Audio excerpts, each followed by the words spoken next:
नमस्कार, मैं हूं असद रशीद आज़ाद और आप देख रहे हैं एबी की न्यूज़। दोस्तों, आज मैं मदरसा बोर्ड के सिलसिले में बहुत ही डिटेल्स वीडियो लेकर आपके सामने आया हूं और मैं जितने भी लोगों ने कमेंट किया था मैं उन तमाम का एक एक करके जवाब भी दूंगा। एक साहब ने पूछा था कि चेयरमैन कब तक बनेंगे।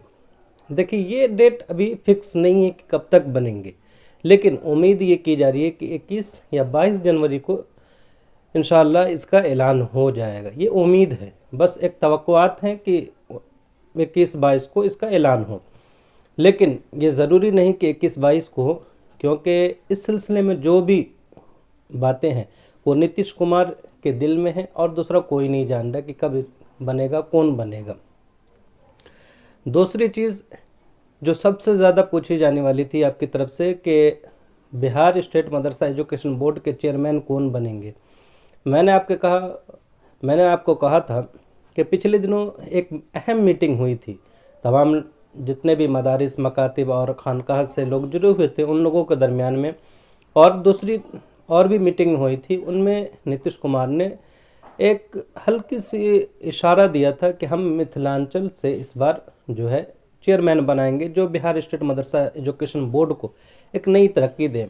और साथ ही साथ कहा था कि क्योंकि मदारिस का जो एजुकेशन था वो अब काफ़ी गिरता हुआ नज़र आ रहा है, तो उन्होंने कहा कि एक ऐसे व्यक्ति को लाएंगे जो इनको जल्द से जल्द संभाल सके। तो इस सिलसिले में मैंने आपको बताया ही था कि मिथिला से सबसे अहम उम्मीदवार और जो दोनों एजुकेशन के माहिर हैं, जो कदीम साले और जदीद नाफ़े के बहुत बड़े अलमबरदार हैं, उनका नाम मैंने बताया था अशरफ अली, और इनके बारे में एक डिटेल्स वीडियो जल्द ही आपके सामने प्रस्तुत करूंगा। और तीसरी चीज़ जो ये पूछा जा रहा है कि बिहार स्टेट मदरसा एजुकेशन बोर्ड में कामकाज के सिलसिले में, तो मैं आपको बता दूं कि कामकाज बिल्कुल ना के बराबर हो रहा है। जो भी हजरात आते हैं वो जान रहे अच्छी तरीके से, कुछ छोटे मोटे काम होते हैं, बाकी काम नहीं हो रहा है। इसी तरीके से आप में से बहुत सारे लोग जो हैं पूछा था कि 2459+1 का क्या होगा। जाहिर सी बात, अभी चेयरमैन नहीं है तो इन चीज़ों का कोई ख्याल ही नहीं है, किसी के जहन में बात भी नहीं आ रही है, क्योंकि सबसे पहले सरबराहान चाहिए आपके इदारे को, फिर सरबराह आने के बाद आपका कामकाज भी होगा। लेकिन जब आपका सर ही नहीं है तो बाकी चीज़ें रह के भी क्या फ़ायदा है। तो इस तरह आप इसको समझ सकते हैं। हाँ, इसमें ना बनने के पीछे रीज़न कहीं ना कहीं हमारी और आपकी कमज़ोरी भी है। आप देख ले कि पिछले 7-8 माह में कितनी खामोशी मदारिस के लोगों में छाई हुई है। जो भी मदारिस के टीचर्स हैं या मदारिस के एसोसिएशन हैं, जितनी भी तंजीमें इसके लिए काम करती हैं, कितनी मतलब मुर्दा दिली के साथ ये लोग जी रहे हैं कि आज तक अपने सर, अगर किसी के बॉडी पे सर नहीं है लेकिन बॉडी है, तो उनको मुर्दा घोषित कर दिया जाए। लेकिन आप मुर्दा घोषित होने को भी तैयार नहीं हैं और अपने आप को क्या समझ रहे हैं कि आपकी तरफ से कोई आवाज़ भी नहीं उठाई जा रही है कि जल्द से जल्द हमें कोई सरबराहान दिया जाए या हमें एक अच्छे व्यक्ति दिए जाए जो हमारे कामकाज को और हमारे मदारिस के एजुकेशन को सही दिशा निर्देश दे सके। क्योंकि पिछले 7-8 माह में बच्चों का कितना नुकसान हुआ, किताबें वक्त पे नहीं मिली। इसी तरीके से टीचर्स की परेशानियों को आप देख लें, सीतामढ़ी हो या पूरे बिहार में देख ले कि जो परेशानी से टीचर्स जूझ रहे हैं वो परेशानी दूर होने का नाम नहीं ले रही हैं। इसी तरीके से बहुत से मदारिस में टीचर की सीट खाली होती जा रही है, लेकिन उस पर कैसे फुलफ़िल होगा, कैसे उन सीटों पे दूसरे लोग आएंगे, उनके लिए भी कोई नहीं। आपको इसको समझना है कि मदरसे में कितने सीट खाली हैं, नहीं है। एक छोटी सी एग्जांपल मैं देता हूँ, जिसको उम्मुल मदारिस कहा जाता है। मदरसा इस्लामिया शमसुल हुदा पटना साइंस कॉलेज के सामने यह मदरसा है। आपको बता दें कि यहाँ 2-1 टीचर्स हैं और जूनियर में तो कोई भी नहीं है। उनके लिए पिछले दिनों एक ऐलान भी निकला था कि टीचर्स बहाल किए जाएंगे, लेकिन अब तक उस पर भी कोई काम नहीं हुआ। आप देख ले, जो आपका उम्मुल मदारिस कहलाता है वहाँ टीचर की एकदम सख्त कमी है, बिल्कुल 1-2 टीचर्स हैं, और पूरी मदारिस इस्लामिया को ठप करने का किस तरह का ये साजिश है, आप इससे अंदाज़ा लगा सकते हैं।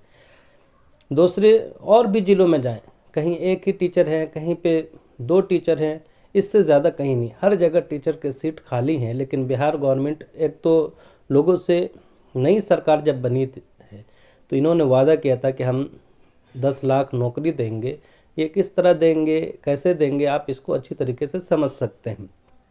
लेकिन अगर आपको मदारिस को बचाना है और ये एजुकेशन को बचाना है, ये एजुकेशन को अगर आप सही तौर पे समझ रहे हैं कि हाँ ये हमारे लिए मुफीद है और हमारे दुनिया और आखिरत इससे हमारी संवरेगी, हमारे लिए अइम्मा इकराम पैदा होंगे, तो जाहिर सी बात है आपको कोशिश करनी होगी और मदारिस के लिए आपको आवाज़ बुलंद करनी होगी कि सबसे पहले आपको एक सरबराहान दिया जाए जो आपको मदारिस के एजुकेशन को, मदारिस के तमाम ज़रूरियात को वो पूरा कर सके। लेकिन इस सिलसिले में किसी का आवाज़ ना उठाना और टीचर की तरफ से इस तरह की खामोशी, स्टूडेंट की तरफ से इस तरह की खामोशी, ये क्या बता रही हैं आप सब अच्छी तरह समझ रहे हैं। और दूसरी जो अहम खबर ये है, कल 7 जनवरी से पूरे बिहार में जनगणना हो रहा है। अभी फर्स्ट टर्म में ये होगा कि सब लोगों का घर गिना जाएगा और घर गिनने के बाद सब घर को एक नंबर दिया जाएगा और घर के जितने व्यक्ति हैं हर एक परिवार का अलग अलग नाम और उनके जो भी जैसे वॉशरूम है या नहीं है, अन्य क्या चीज़ की फैसिलिटी उनके पास है क्या नहीं, ये सारी चीज़ें पूछ के एक खाका बनाया जाएगा।